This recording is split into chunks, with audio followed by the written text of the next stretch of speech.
Welcome to Dave and Robert's trip to the Masters. It all started when Robert needed to get his technical controller rating, and we had to find a record tournament to go to work at. So we said, hey, let's go to the Masters. The Masters is the biggest, most prestigious, most money tournament that goes on every year. It takes place at Callaway Gardens, which is about an hour outside of Atlanta, and it takes place out here on this lake. Callaway Gardens is a big, huge resort that has this lake, and they've been sponsoring this tournament now for 49 years. They only use this lake for the tournament every year. The rest of it is just recreational. So we showed up a couple days before the tournament. It takes about 2 full days of work by a crew of about 20 people at least, putting this thing together. You can see Robert here working on sighting in the buoys to make sure they're all in the right place.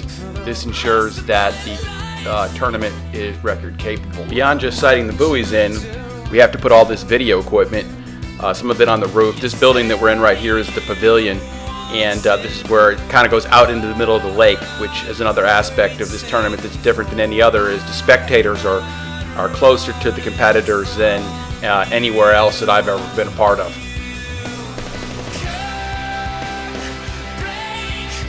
Well, you want to find out what it's like to be out on the water, so we got a hold of a boat and got to drive it up and down the lake a couple times. I think Robert got a good kick out of pretending he was a driver for the tournament.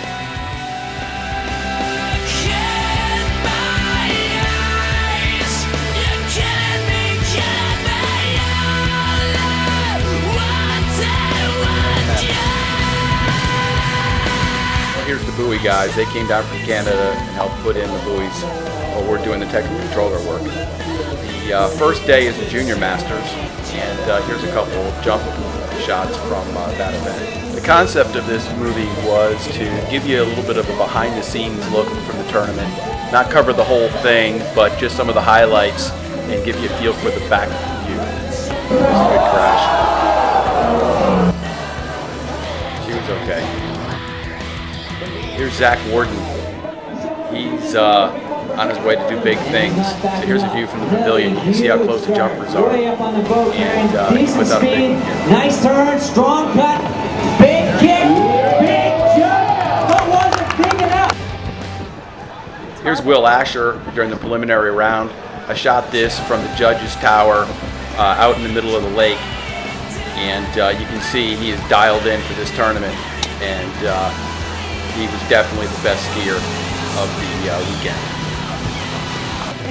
Here's Jamie in his preliminary round. You can see it's a little sketchy, but as Jamie always can do, he finds a way to get to the end of the lake.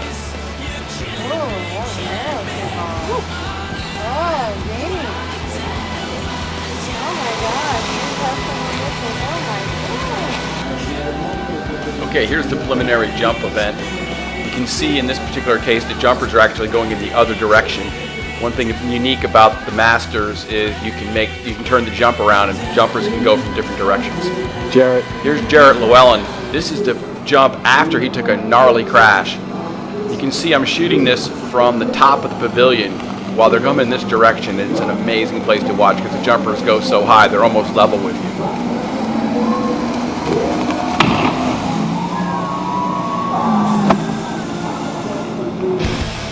Here goes Freddie. Watch how high he gets.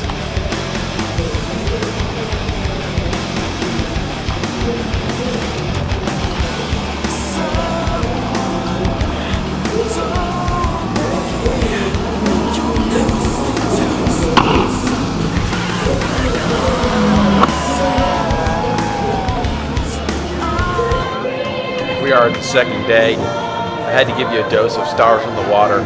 I think we wanted to kill ourselves at the end. We'd heard this song so many times. Okay, everybody loves Trick, but I didn't exactly give you a lot of trick footage in this movie. I had to show you Jimmy Sievers though. Interesting story. Was out at dinner the night before the finals, and Jimmy was there, and I heard him talking to his buddies saying about how he hadn't had a chance to practice. He was just doing this tournament for fun, and he had no expectations. Of course, the guy goes out and wins the thing. Here's Jimmy on his handle pass.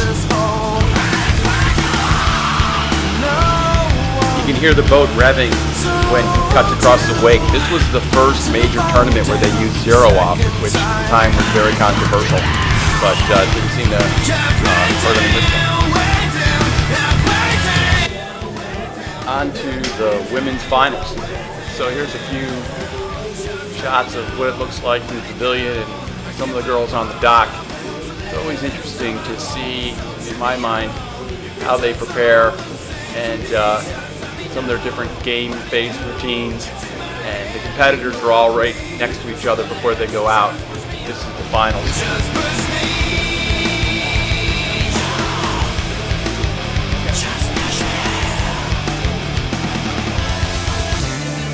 Regina Jacobs getting ready. There's April. Her routine. I don't know what this is with her gloves, but she had to get her gloves.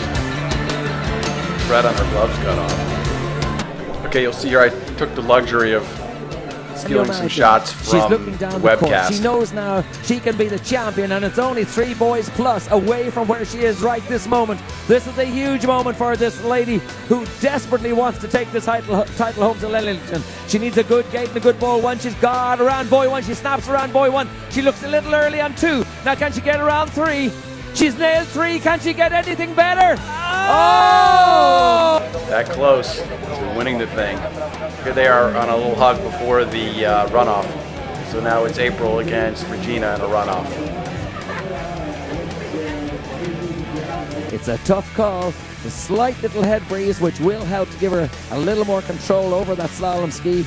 She's got a good start. She's looking good at the halfway point. Looking very focused indeed around boy 4. Pulling hard out to boy 5. Can she make it over to 6? Regina Jacobs is going to run this pass. Indeed she has. What she can do is a silver medal here at the Masters. Right. But I'll tell you what, that's the last thing that April is thinking about right now. Ow!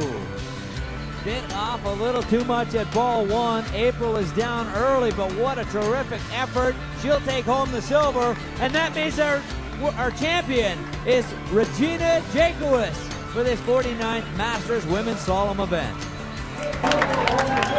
So Regina's pretty happy, but you'll see here April is a really good sport.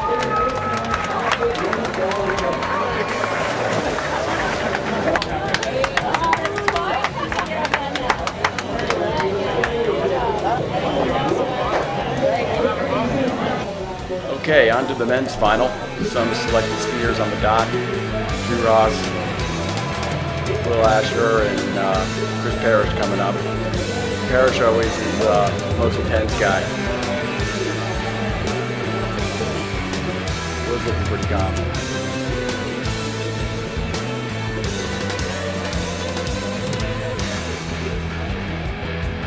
I have some shots from the boat coming up. It's not the clearest of picture, but gives you an idea what it looks like in the boat. 12 meters. This is 35 off, and he's making it look easy.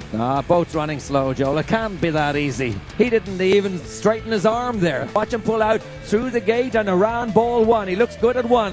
The tall, talented Chris Parrish is in trouble. No! Here's Jamie Bouchain. He's looking pretty relaxed.